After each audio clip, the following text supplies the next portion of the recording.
I never believed in fate until the package arrived on my doorstep with no return address.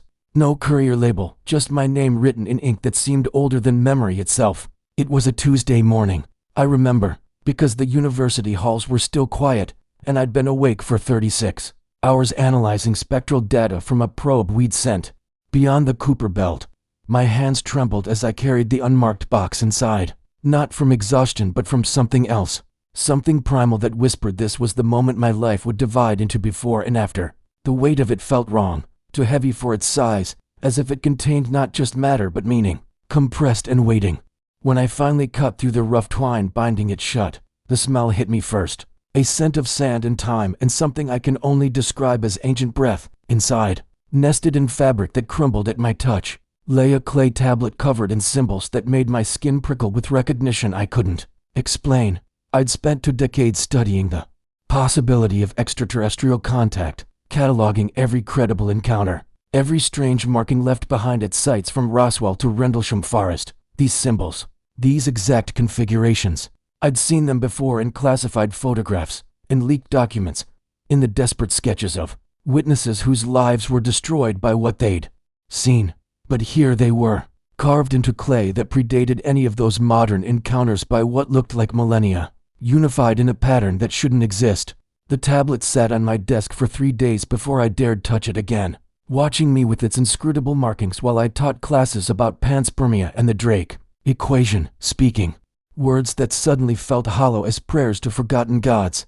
At night, I'd return to my office and circle it like a pilgrim approaching a shrine, feeling the pull of it in my chest, a gravity that had nothing to do with mass. My colleagues noticed the change in me. Professor Chen asked if I was ill, and young Maria from the graduate program said I looked like I'd seen a ghost. Perhaps I had, or perhaps I was becoming one myself, caught between the world of peer-reviewed papers and something vast that those papers could never contain. I began photographing the symbols under different lights, comparing them obsessively to every database I could access, legal and otherwise.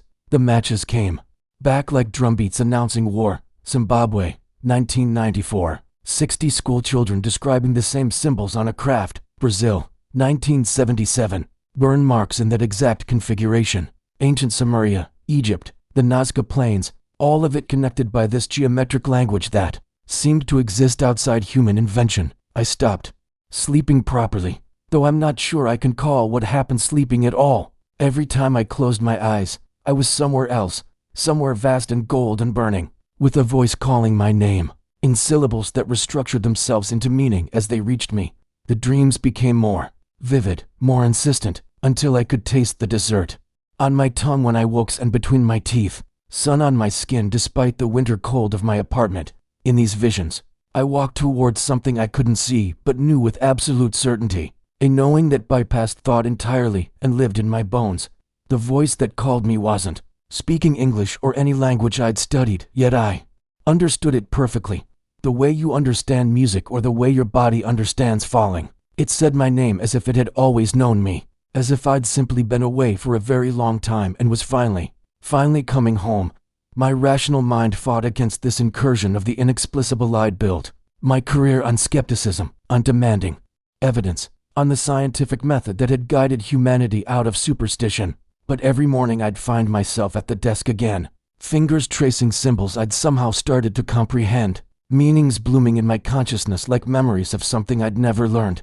My department had issued a warning about my recent absences, about the strange requests I'd made to access archaeological databases outside my field. I nodded and agreed to focus, but we both knew I was lying, because something far more important than my tenure was calling.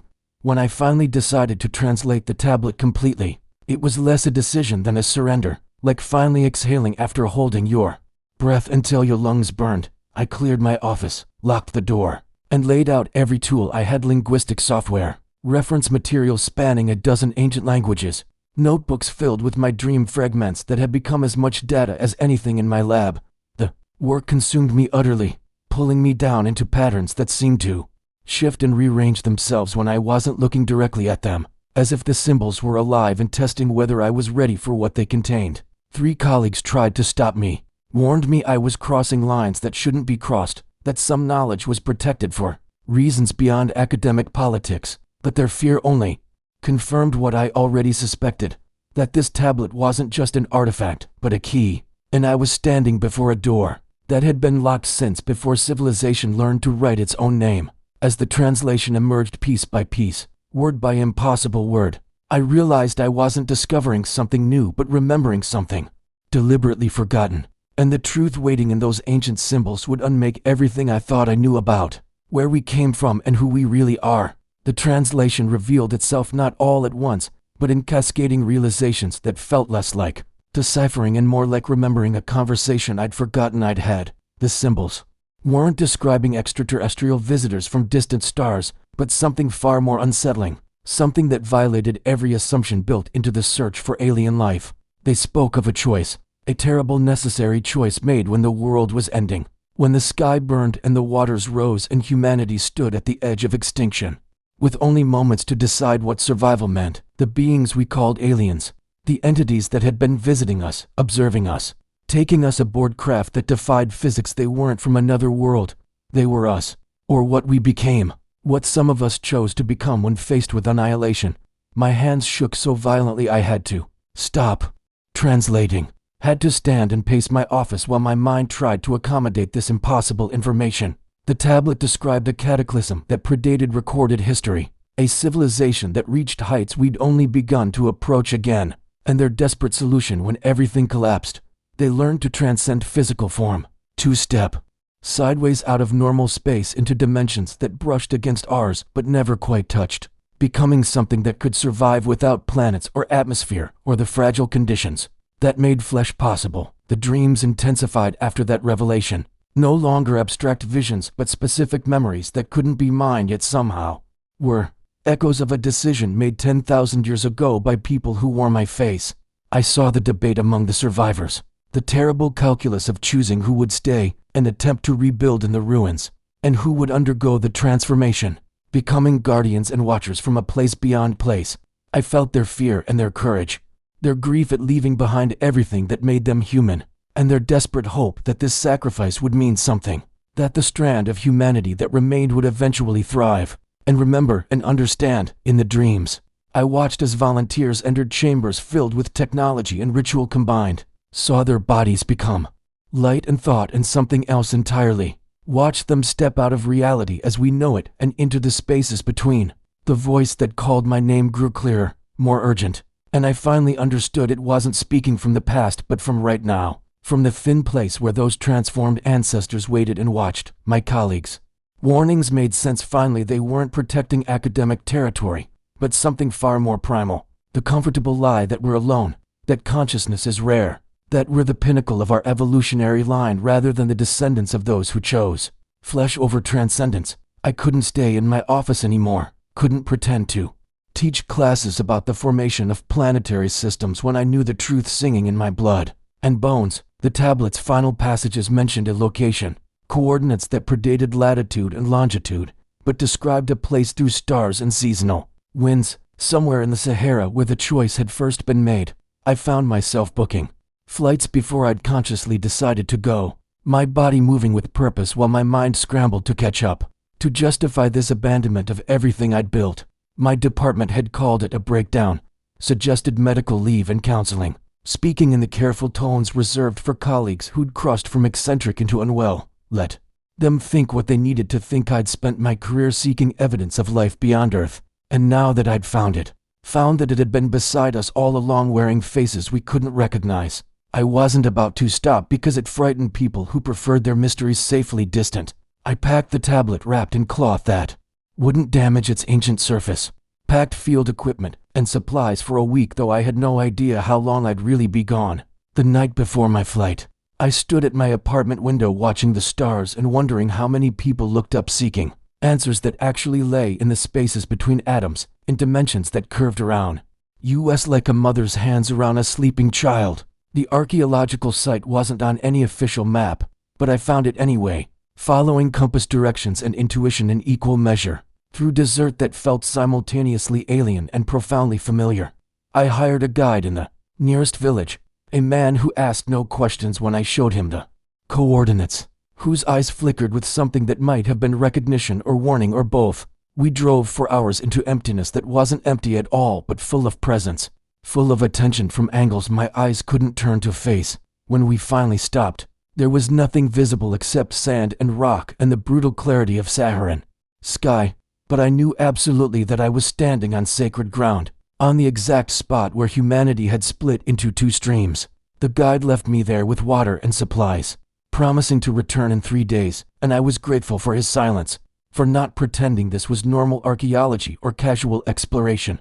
I began excavating where the tablet's map indicated, digging with hand tools through layers of sand that seemed to part more easily than physics should allow, as if the earth itself was ready to give up what it had protected. Just before sunset, my brush scraped against stone, against a seal carved with the same symbols that covered my tablet, and I knew with absolute certainty that opening what lay below would change everything, would make me a messenger of truths that humanity might not want to hear. I broke the seal as stars emerged overhead, and the stone door exhaled air that hadn't moved in millennia, carrying scents of minerals and time and something else, something like ozone after lightning splits the sky. The chamber below was smaller than I'd imagined, barely 10 feet across, but every surface screamed with intention, with meaning carved and painted by hands that knew they were leaving a message for descendants who would forget everything. My flashlight beam caught murals that stopped my breath, that made me sit down hard on the stone steps, because my legs simply refused to support what my eyes were seeing. These weren't depictions of gods or myths but documentation, scientific and sacred at once, showing the process step by deliberate step. I saw human figures identical to us, anatomically modern, standing in circles round devices that were part machinery and part organic geometry. I saw those same figures beginning to change, their forms becoming translucent, then luminous, their bodies stretching into shapes that matched exactly what thousands of abductees had described, what radar operators had tracked, what I myself had spent decades categorizing as extraterrestrial.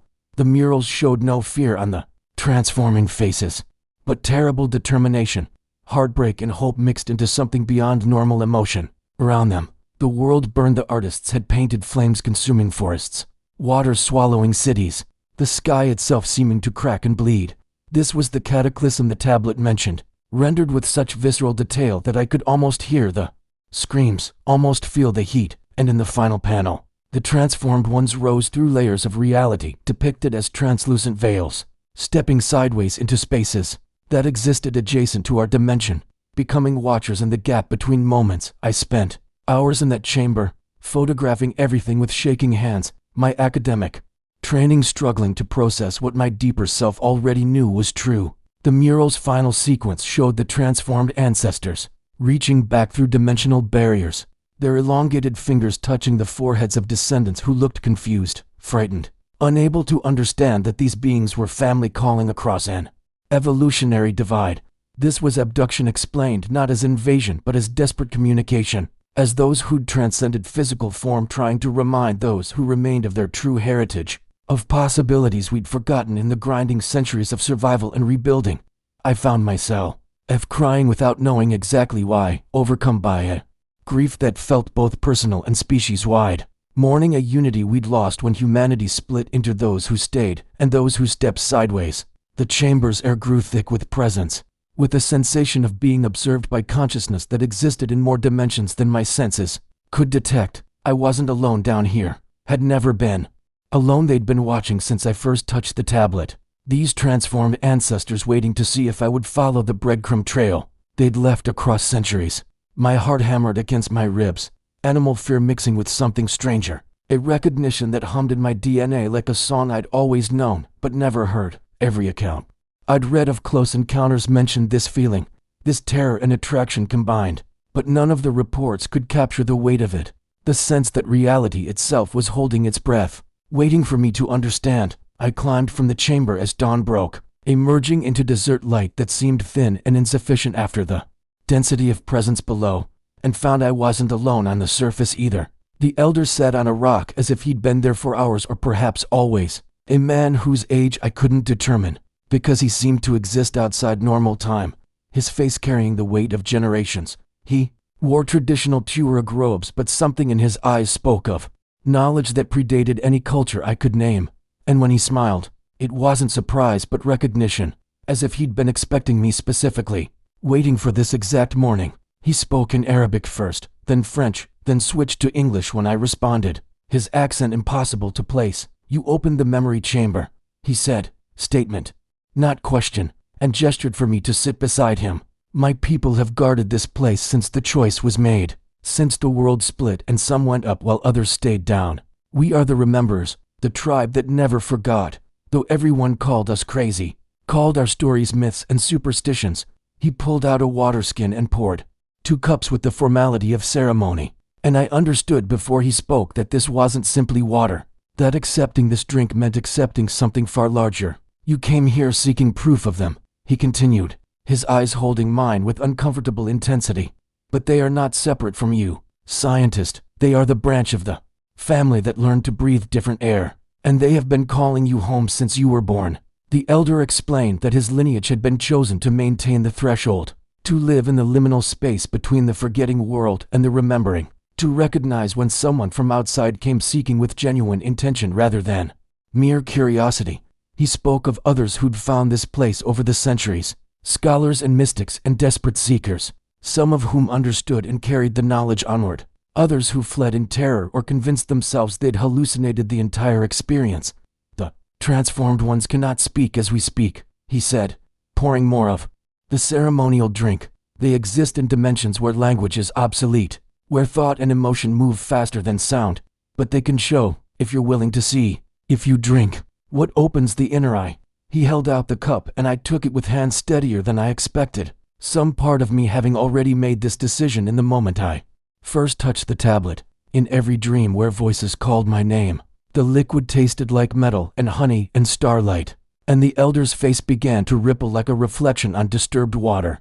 "They chose transcendence to save us all," he whispered as the drug or sacrament took hold. "Now, they need us to remember before we make the same mistakes that nearly destroyed everything. They need you specifically, Doctor, because you have spent your life looking for them in all the wrong places, and now you must look in the only place that matters, in the mirror, in the gaps between your thoughts, in the choice your ancestors made so that you could exist at all." The visions came in waves that crashed through my consciousness like memories that belonged to someone else, but felt more real than my own childhood. I saw the cataclysm not as historical event, but as lived experience, felt the terror of watching the sky crack open with energies that made nuclear fire look gentle, felt the earth convulse as magnetic poles shifted with catastrophic violence. Cities that predated anything in our archaeological record crumbled in moments. Oceans rose and swallowed coastlines where millions had built civilizations now lost to forgetting and sediment. But what struck deepest wasn't the destruction itself but the choice that followed, the gathering of humanity's greatest minds and strongest souls who understood that survival meant transformation beyond anything evolution had ever demanded. I watched them assemble in places of power where dimensional barriers grew thin, saw them connect to technologies that weren't machines but living geometries, consciousness made solid through intention and mathematics we'd later mistake for magic. They knew what they were doing. These ancestors knew they were leaving behind everything that defined human existence, trading flesh and limitation for existence in the spaces between moments. The grief was monumental, tidal, as families split forever, as some chose transcendence while others chose to remain physical, to rebuild in the ashes, to forget everything so survival wouldn't be crushed under the weight of what had been lost. In the vision I stood among them as they made their transformation, felt their bodies begin to vibrate at frequencies that physical matter couldn't sustain, watched their forms stretch and become translucent as they stepped sideways into dimensions my eyes couldn't quite follow. The beings they became matched perfectly the descriptions I'd cataloged for decades. The large eyes and elongated limbs and gray skin that wasn't skin at all, but consciousness wearing the memory of form. But in this moment of transformation I felt their motivation with crystal clarity, understood they weren't abandoning those who stayed but becoming guardians in the gap, watchers who would exist in the spaces between dimensions to ensure that remnant humanity survived its collective amnesia. They would wait in the folds of reality itself, occasionally reaching through to remind descendants of their true nature, leaving evidence in caves and crop circles and the minds of contactees who woke screaming or enlightened. The transformation completed and they rose like smoke through layers of existence I could perceive, but not name, and I felt the breaking of my own heart mirrored in theirs. The terrible love that motivated everything. The choice to become alien so that humanity might have any future at all.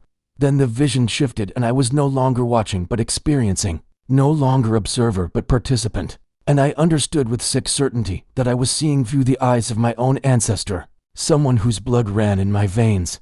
Who had made this choice so that 10,000 years later I could exist to remember. The ceremonial drink carried me deeper into communion than language could reach. And I felt the transformed ones gathering around my consciousness like family around a prodigal who'd finally come home. They didn't speak because they'd transcended speech, but emotions flooded through me with the force of hurricanes, showing me everything they couldn't say in words we'd remember. I felt their loneliness existing between dimensions, watching humanity forget and struggle and nearly destroy itself repeatedly. Felt their frustration at being seen as invaders when they were ancestors trying desperately to remind us of our true heritage. The abductions weren't violations, but attempts at awakening. Clumsy and terrifying because physical beings couldn't process dimensional contact without trauma. Because the transformed ones were trying to speak across an evolutionary gulf, using the only language they had left, the language of symbol and archetype and genetic memory. I understood suddenly why abductees reported both terror and strange love. Why they woke crying for home they couldn't name. Why their lives split into before and after the encounter. The transformed ones were reaching through dimensional barriers with something like hands that were no longer hands, touching foreheads with intention that was pure communication, trying to upload 10,000 years of warning and hope into minds that could barely hold the experience without shattering. Then the visions crystallized into a single moment of perfect clarity, and I stood face to face with one of them in a space that was both the desert chamber and somewhere else entirely. Somewhere between the seconds of normal time, the being before me had eyes that held galaxies and grief in equal measure, a face that was alien and achingly familiar simultaneously. And when it reached toward me, I didn't flinch because I knew this touch. Had dreamed it every night since childhood. Its elongated fingers rested against my forehead and the contact ignited something dormant in my DNA, a recognition that howled through every cell. And I knew with absolute certainty this was my ancestor. Someone who had chosen transcendence so distant relatives like me could exist at all. The being showed me our unity not through images, but through feeling that bypassed thought entirely. Let me experience the truth that separation was illusion, that the transformed ones and physical humanity were one family split by desperate circumstance and united by love, that survived dimensional barriers. I felt its plea without words, the desperate need for us to remember. Before we repeated the mistakes that nearly destroyed everything, before we pushed Earth past the breaking point again and forced another terrible choice upon survivors who would have to forget to endure. The elder had appeared like materialization rather than rival, standing in the chamber's entrance when moments before I'd been alone with crumbling murals and visions still trembling through my nervous system. He wore robes the color of ancient sand, his face carved by decades under merciless sun into geography that matched the desert itself, and his eyes held depths that suggested he'd seen things that would make my academic credentials look like kindergarten attendance certificates. When he spoke, his voice carried harmonics that resonated in my chest cavity, words in a dialect I shouldn't understand but did, as if the tablet's translation had rewired something fundamental in my linguistic processing. He said his name was Amenhotep, though that wasn't quite right. The sound's more complex than my mouth could properly shape. And he explained his tribe had guarded this place since the Great Forgetting, waiting through centuries for someone from the modern world to find their way back to forbidden knowledge. His presence felt simultaneously comforting and terrifying, like standing before a judge who knew every secret I'd ever buried. And when he gestured for me to follow deeper into the chamber complex, I understood this was the true threshold, that everything before had been merely preparation for whatever lay beyond his patient, knowing smile. We descended through passages that shouldn't exist according to any archaeological survey I'd studied, corridors carved with such precision that no light penetrated the seams between stones, and the walls themselves seemed to hum with frequencies just below hearing range. Amenhotep moved, with certainty that came from walking this path 10,000 times, his torch casting shadows that danced like living memories against glyphs that told stories my profession insisted were impossible. He spoke as we walked, sharing history his people had preserved through oral tradition maintained with religious precision, describing the days after the cataclysm when survivors wandered in shock through landscapes transformed beyond recognition. When the transformed ones first began appearing in dreams and visions to guide remnant humanity toward survival, his tribe had been chosen as keepers, he explained, selected by the transformed ones themselves because they possessed the capacity to hold truth without breaking under its weight, too. Remember when all others would forget by necessity and trauma. The selection came with blessing and burden both, he said with sadness that aged his voice further, because they'd lived for millennia, watching humanity rebuild while forgetting its true nature, watching descendants dismiss ancestors as aliens, watching the same destructive patterns emerge again that had nearly ended everything. His words carried accusation wrapped in compassion, judgment softened by understanding, and I felt shame rising like nausea as I recognized how my entire career had been built on categorizing and dismissecting the very truths his people had died to preserve. The passage opened into a chamber that stole my breath and sanity simultaneously, a space so vast it couldn't physically exist within the rock formation we'd entered, its ceiling lost in darkness that felt alive and watching. At the chamber's center stood a structure that hurt to perceive directly, geometry that shifted between dimensions as I tried to focus, angles that existed in more than 3 spatial planes yet somehow remained solid and real. Amenhotep explained this was the last functioning threshold point, one of hundreds that had once dotted the planet, where the transformed ones maintained connection to physical reality, where they could reach through dimensional barriers to communicate with those willing to. Remembered most had been destroyed or buried by geological time and human development, he said, his voice heavy with loss. But this one remained because his tribe had protected it through empires and religions and ages. That would have obliterated such knowledge as heresy or madness.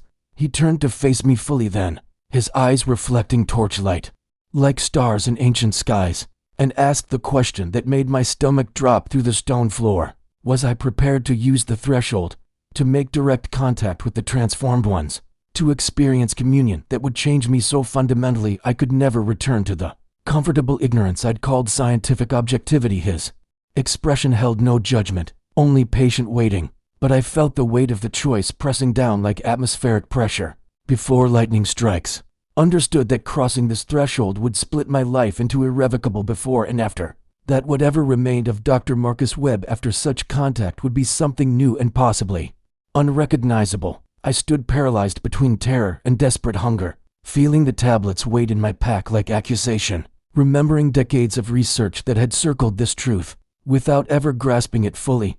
Amenhotep waited with patience that spanned millennia, his tribe's purpose culminating in this moment, in my choice, and I realized he'd guided countless others to this same threshold through ages beyond counting. Some had turned back, he told me gently, reading my fear with accuracy that suggested mild telepathy or profound human understanding, and those who retreated were Amenhotep produced a vessel from within his robes, clay fired in techniques that predated pottery wheels, its surface covered in the same symbols that had haunted my dreams and decorated the tablet that had shattered my comfortable reality.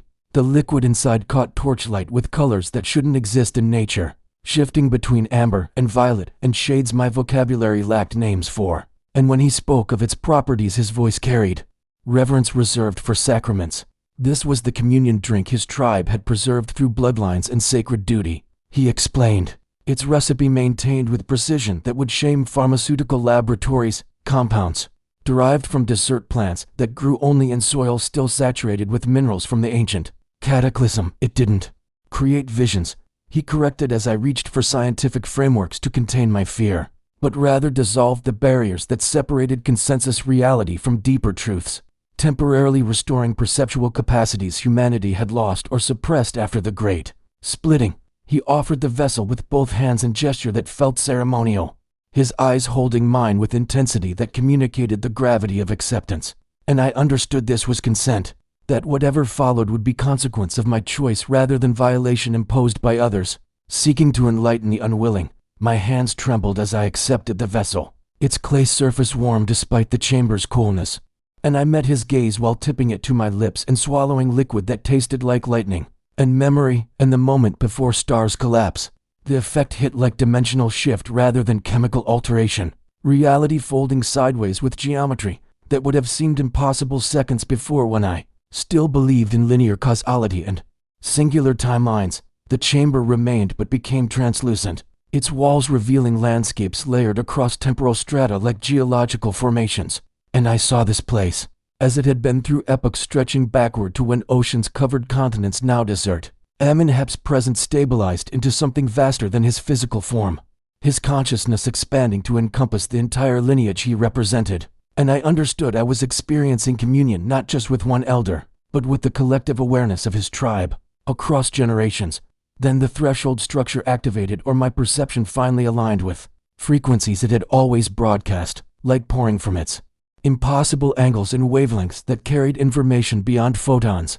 And I felt myself pulled forward not physically, but consciously toward contact that terrified and completed me simultaneously. The visions began not as observation, but as participation, my awareness thrust backward through time with violence that shattered every assumption I'd constructed about memory and identity. And suddenly I wasn't experiencing history, but living it with immediacy that erased distinction between past witness and present consciousness.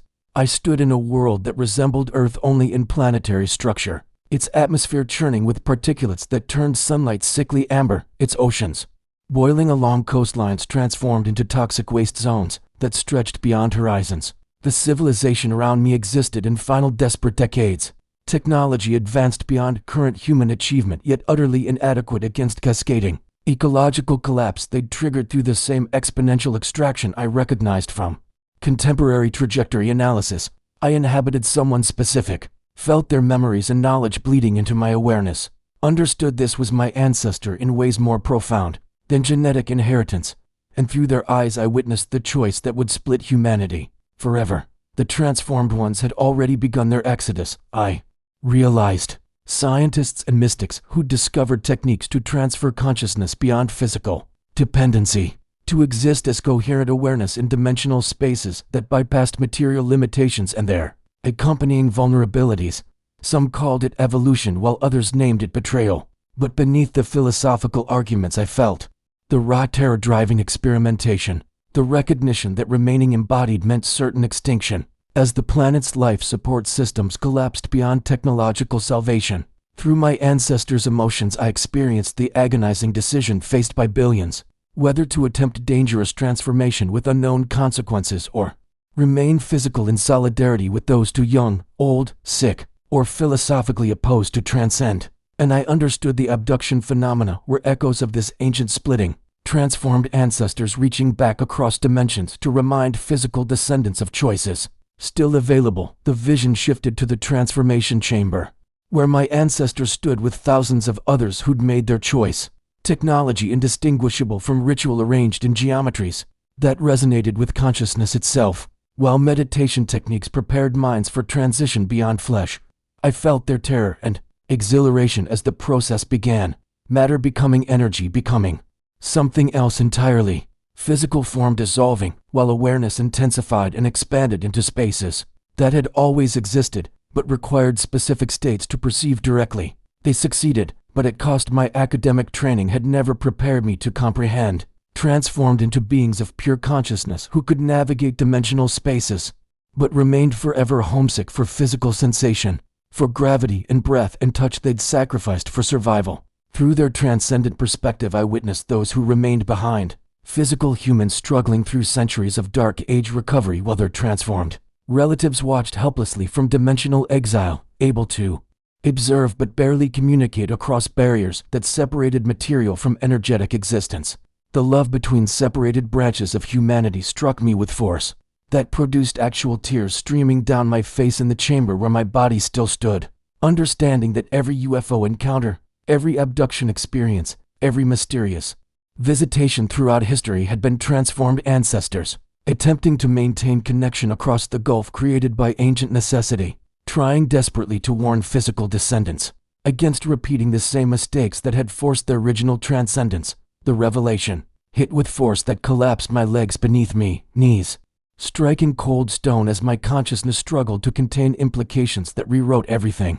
And I understood finally why the transformed ones had never simply revealed themselves openly. Despite technology that could accomplish anything short of violation of free will, they were bound by constraints more absolute than physics, I realized. Dimensional laws that prevented direct interference with physical reality beyond subtle influence. and carefully orchestrated contact, their existence in spaces between matter rendering them powerful, yet paradoxically helpless to prevent their physical descendants from racing toward identical catastrophe. Through the vision's overwhelming clarity, I experienced their collective anguish as they watched humanity approach the same critical threshold, environmental collapse accelerating with mathematics that mirrored their own civilization's final centuries, and felt their desperate attempts to communicate warning through abduction phenomena that left experiencers traumatized rather than enlightened. The beings we called aliens with their large eyes and thin bodies weren't evolutionary adaptations to distant planets, but echoes of human form remembered imperfectly across dimensional barriers, consciousness attempting to construct familiar shapes to ease contact, terror while biological details blurred through translation between existence states, every message delivered through crop circles and telepathic downloads. Every warning embedded in encounter experiences had been family trying to save family, transformed ancestors screaming across the void of transcendence for physical descendants to recognize patterns and choose differently. I witnessed their strategy evolve across millennia, transformed consciousness learning slowly how to navigate contact without destroying fragile human minds, developing protocols that appeared as abduction procedures but were actually careful frameworks for transferring information across dimensional barriers without causing permanent psychological damage. They operated under restrictions I sensed rather than understood fully, ancient agreements or natural laws that prevented them from simply appearing globally and declaring truth directly, limitations that forced subtlety when bold declarations seemed obviously preferable to continued confusion and terror among contactees. Through layered visions I experienced thousands of encounters simultaneously, felt the transformed one's careful calibration as they attempted to awaken recognition in physical descendants, to trigger genetic memories of the ancient choice without overwhelming minds adapted for strictly material perception. Some contacts succeeded brilliantly while others failed catastrophically, leaving trauma and confusion instead of understanding, and I felt the transformed one's grief at damage caused despite intentions pure as starlight. They watched military organizations suppress evidence and discredit witnesses, saw scientific establishments dismiss encounters their own protocols made necessarily ambiguous, witnessed humanity's systematic denial of contact. Their dimensional limitations prevented them from forcing past comfortable skepticism. The futility of their efforts across centuries struck me with despair that tasted metallic, understanding that they'd been trying desperately to prevent repetition of ancient tragedy while handicapped by existence in dimensions that granted extraordinary perception but revoked capacity for simple physical intervention. The vision contracted suddenly into single encounter, my consciousness drawn forward through time rather than backward, and I witnessed contact between transformed ancestor and physical human occurring in real time, with implications that transcended historical understanding and became immediate prophecy.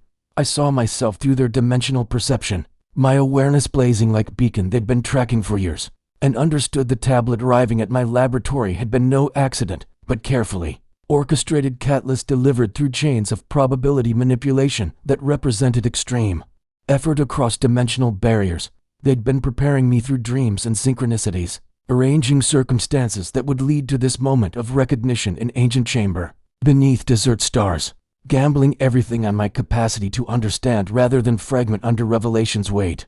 Through their consciousness I felt how rare this was, how few physical humans possessed cognitive flexibility and emotional resilience to survive full contact without psychological collapse, and recognized the abduction phenomena's traumatic reputation resulted partly from desperate selection errors made across dimensional barriers that obscured individual assessment capacity. They needed someone who could translate experience into language physical humanity might accept. I understood with clarity that felt like assignment and burden and sacred duty simultaneously. Someone sufficiently credible yet willing to sacrifice reputation for truth. Their transformed state prevented them from declaring directly. The vision crystallized into singular truth that burned through remaining resistance and comfortable denial. Revelation so obvious in hindsight I couldn't comprehend how I'd missed it. Through years of serious research into contact phenomena and anomalous experiences reported across cultures and throughout history, we weren't being invaded by aliens or studied by dispassionate extraterrestrials treating Earth as cosmic laboratory, but rather contacted by families separated by dimensional barriers, yet bound by love strong enough to transcend existence itself. Transformed ancestors risking everything within constraints they couldn't violate to warn physical descendants before industrial civilization crossed thresholds that would force identical terrible choice. The abductions weren't violations but interventions, desperate attempts to implant understanding into genetic memory and trigger recognition that might inspire sufficient course correction to prevent repetition of ancient catastrophe that had split humanity forever. Every frightening medical procedure represented data gathering as transformed ones tried to understand how physical descendants had evolved across separations millennia, searching for keys that might unlock communication pathways currently blocked by dimensional barriers and psychological defense mechanisms. They were trying to save us as they'd failed to save themselves, offering warning purchased with their own transcendence. And I finally understood the profound tragedy haunting every encounter, the love and loss embedded in experiences that appeared clinical or terrifying to minds lacking context for recognition.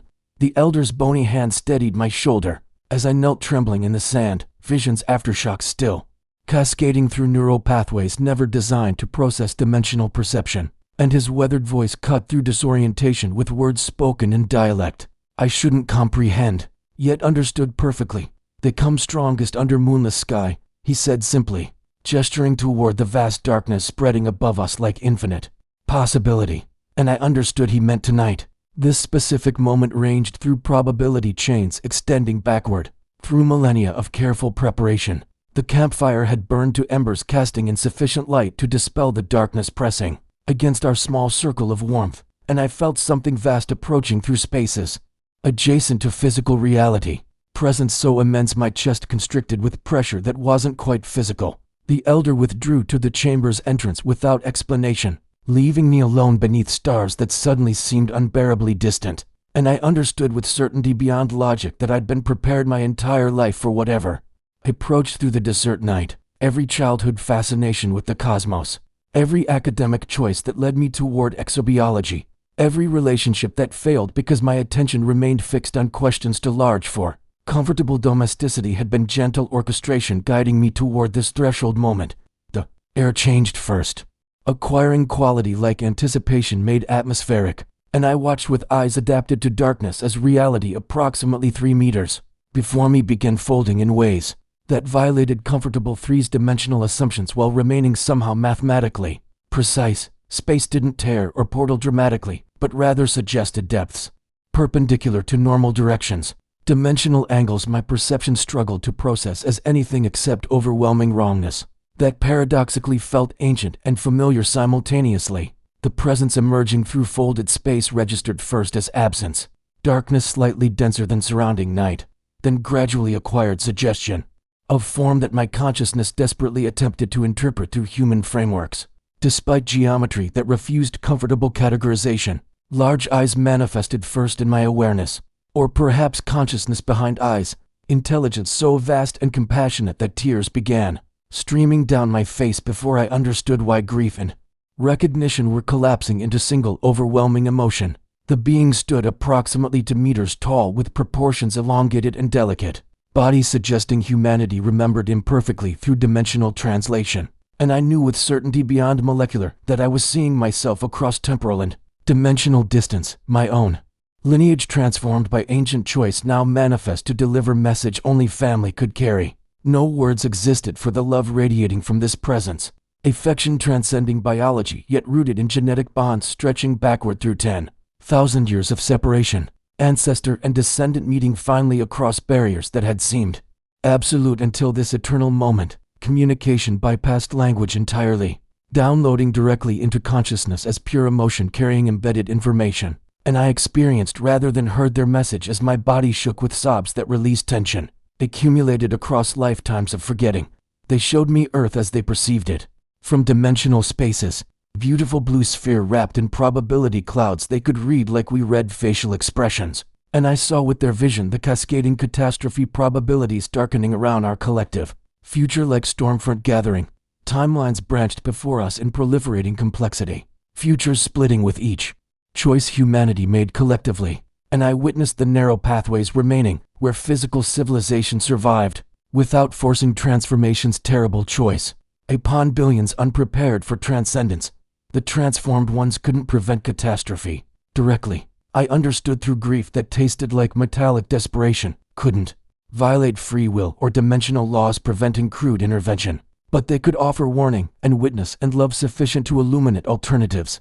If physical descendants possessed courage to perceive and choose differently, through their consciousness I felt the weight of watching helplessly as children raced toward identical cliff from which parents had leaped 10 millennia previous, and understood the abduction phenomena represented love stretched beyond breaking across dimensional barriers, family refusing to abandon family despite existent states that made meaningful communication nearly impossible. The being extended one elongated hand toward me and gesture simultaneously, alien and achingly familiar, and I raised my own trembling fingers to meet them across the minimal distance separating our realities, knowing somehow that actual contact remained impossible across dimensional barriers, yet needing desperately to try anyway. Our hands approached to within centimeters, close enough that I felt electromagnetic fields surrounding their partially manifested form, tingling awareness of presence occupying spaces adjacent to physical location, and in that gap smaller than breath, I experienced complete union transcending physical contact's limitations. Their consciousness merged temporarily with mine, boundaries dissolving as I became simultaneously human scientist, kneeling in Saharan sand and transformed ancestor reaching backward through dimensional exile. And for eternal seconds I existed in both states, understanding finally the unbearable beauty and profound isolation of transcendence. They loved us with intensity that would incinerate human consciousness if experienced undiluted. I realized loved physical humanity with parents' desperate affection for children approaching danger they couldn't physically prevent, and I felt their anguish at separation and their hope that finally someone might understand and translate and help physical civilization choose differently before ancient tragedy repeated itself. When the being withdrew their hand and began fading back into dimensional depths, I collapsed forward into sand still warm from day's heat, weeping with combination of gratitude and loss and sacred responsibility that rewrote identity at fundamental levels. I returned to the university 3 weeks later, carrying truth that weighed heavier than luggage, body still functioning, despite sleep that brought only visions of dimensional spaces and electromagnetic whispers, and walked into my laboratory to find security seals across the door, and my access credentials deactivated, without explanation or courtesy of direct notification.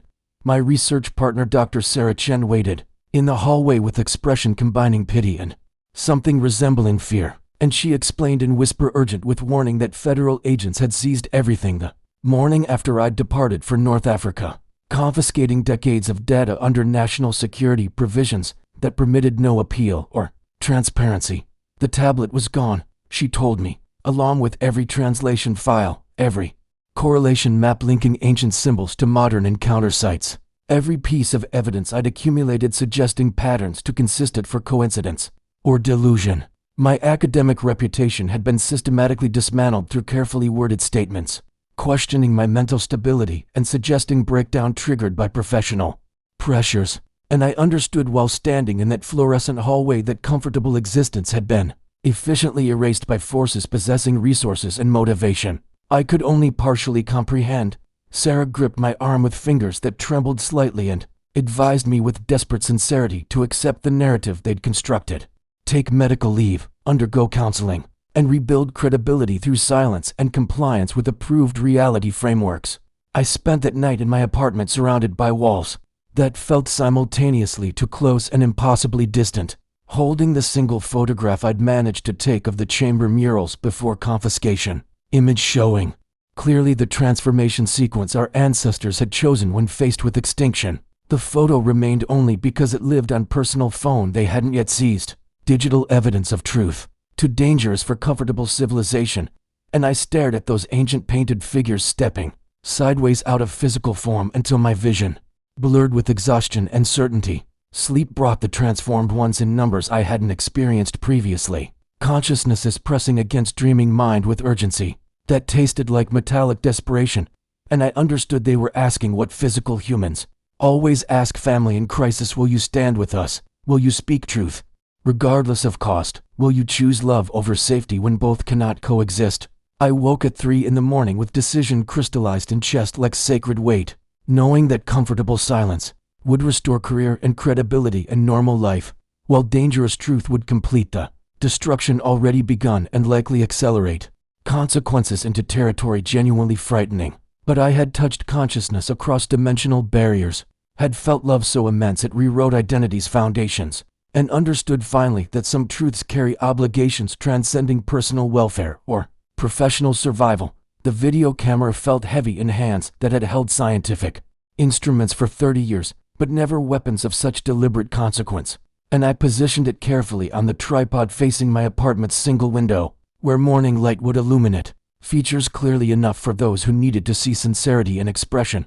The remaining fragment of tablet sat on the desk before me, small enough to escape initial seizure because it had been in my jacket pocket during the raid. Clay surface covered with symbols I now read as easily as English. I had rehearsed no speech and written no script because truth this essential couldn't survive artificial polish, and when I pressed record I simply began speaking with voice that shook. Initially then steadied as sacred responsibility displaced fear. I explained methodically what the symbols said, where they appeared throughout human history, what the archaeological evidence suggested about humanity's forgotten bifurcation, and why abduction phenomena represented not invasion but family trying desperately to prevent physical descendants from repeating ancient catastrophe. My hands trembled slightly as I described the encounter in the desert, the being who was simultaneously alien and ancestor, the love radiating across dimensional barriers, and the terrible beauty of consciousness transformed beyond physical limitation. I detailed the confiscation and character, assassination and systematic erasure of evidence, explaining calmly why such reactions confirmed rather than refuted the essential truth of discoveries too threatening for comfortable civilization's frameworks.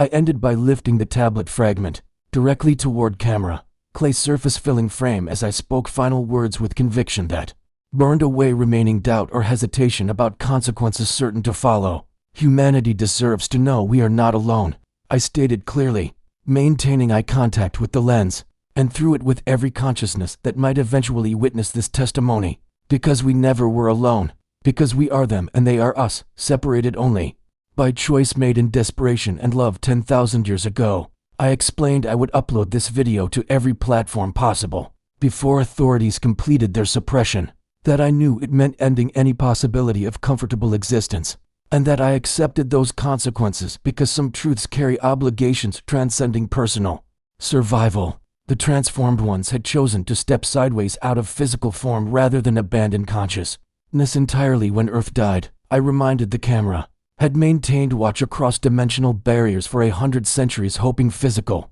descendants might eventually remember and choose differently.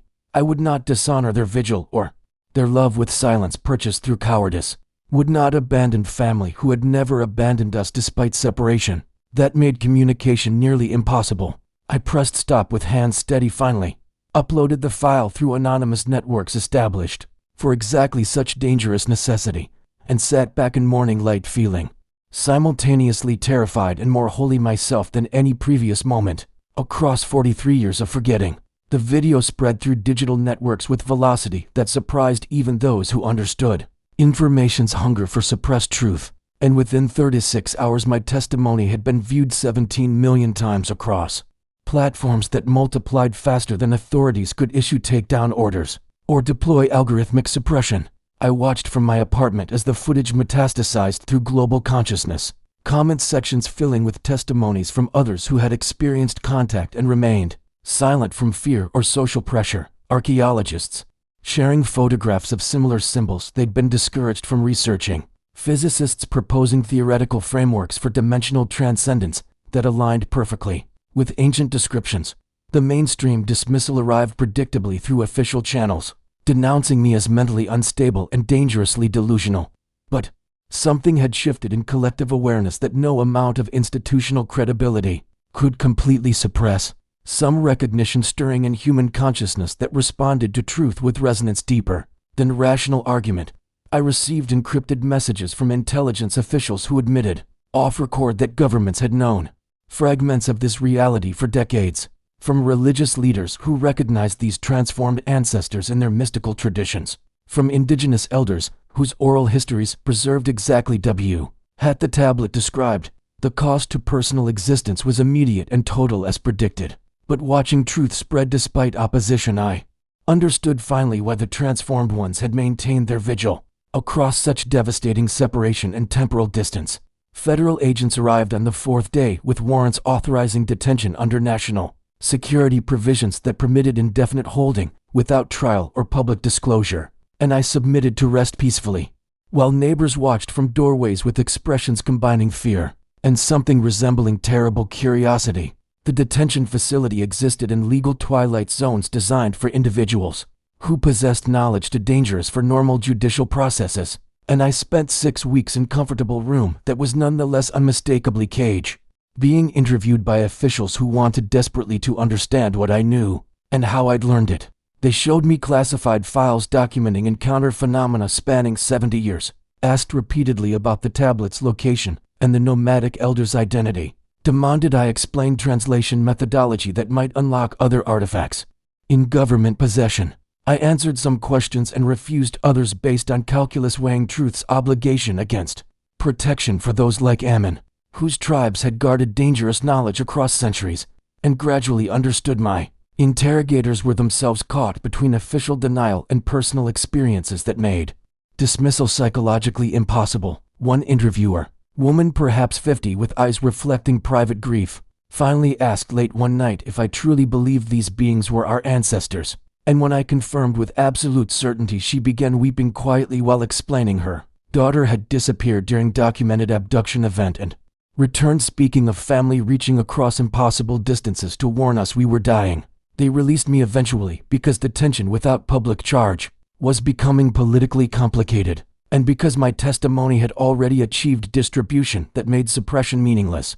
Except as confirmation of threatened institutions, I emerged into a world subtly different than the one I'd left, where conversations about consciousness and dimensional reality and humanity's forgotten origins occurred openly in spaces that previously enforced materialist orthodoxy, where scientific journals published papers exploring theoretical frameworks for exactly the transcendence ancient murals depicted. My academic career was permanently destroyed as predicted, and my name remained officially associated with instability and professional breakdown. But I received daily correspondence from researchers and experiencers and indigenous knowledge keepers who recognized truth regardless of institutional credibility markers. I accepted speaking invitations from small independent platforms, shared everything I remembered about translations and archaeological evidence, and the profound encounter under Sahara stars, and gradually assembled network of individuals committed to recovering humanity's complete story before comfortable civilization collapsed under weight of crises are transformed. Ancestors had desperately tried to help us avoid. The transformed ones themselves appeared frequently in dreams that felt increasingly like simple conversation across dimensional barriers, finally becoming permeable, and I understood their relief and gratitude that physical family was finally, tentatively, beginning to remember. I record this final testimony 6 months after initial video upload, sitting in modest apartment far from university offices that once defined identity, holding clay fragment that represents last physical evidence of truth too essential for permanent suppression. The camera captures features aged significantly by stress and consequence, but expression reflecting peace that comfortable existence never provided, and I speak directly to consciousness watching from whatever temporal or dimensional distance separates us. We are not alone and never were. I repeat with conviction, purchased through sacrifice, but worth every cost. Because we are them and they are us, family separated by ancient choice made in love when extinction threatened everything consciousness had achieved. They stepped sideways to preserve awareness when physical form became untenable, maintained watch across 100 centuries, hoping we might choose differently, and now reach toward us with increasing urgency as climate collapses and weapons proliferate and comfortable civilization approaches the same precipice that forced their terrible transformation.